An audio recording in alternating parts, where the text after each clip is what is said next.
This election marks the beginning of a new political era.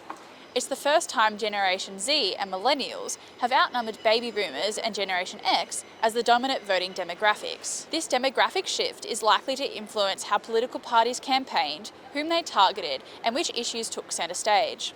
With each party scrambling to bring the new generation on board with their policies, we saw political leaders produce a plethora of content geared towards the younger generation. But is this content appealing to the young people, or are they turning away? Dr. Intifa Chowdhury has been researching the youth vote at Flinders University and spoke about Gen Z's political tendencies. So first about demographics, obviously younger generations are more left-leaning, socially progressive voters. However, they also tend to be quite volatile. And what I really mean by that is they're not stable, loyal partisans. Dr. Chowdhury said younger generations are more likely to be issue aligned, so major parties cannot rely on having the younger generation support. It all depends on the issues youth are taking to the polls.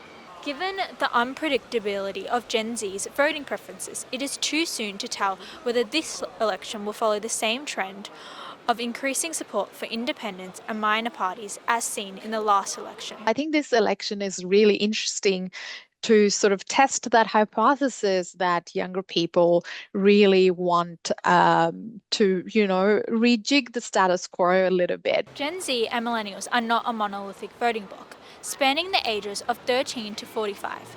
However, generational membership will not be the only factor that determines their vote.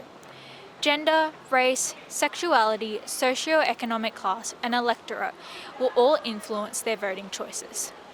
The younger generation's news consumption habits also differ from older generation.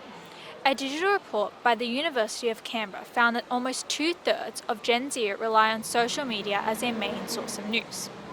To engage younger voters, major parties are directing their campaigning to platforms like Instagram and TikTok, but at times they've been perceived by the younger generation as inauthentic. It took them a while to get into digital first content.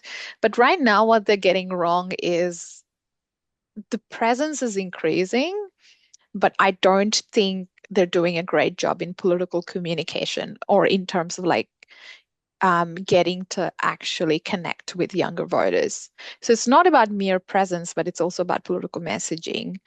I think they really need to work that bit out.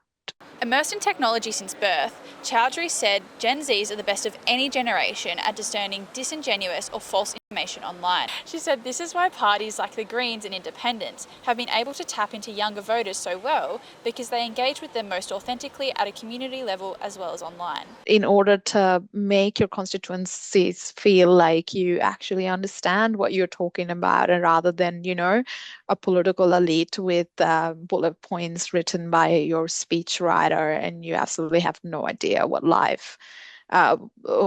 what a young person's life looks like. Emily Guy and Nicholene Canisius.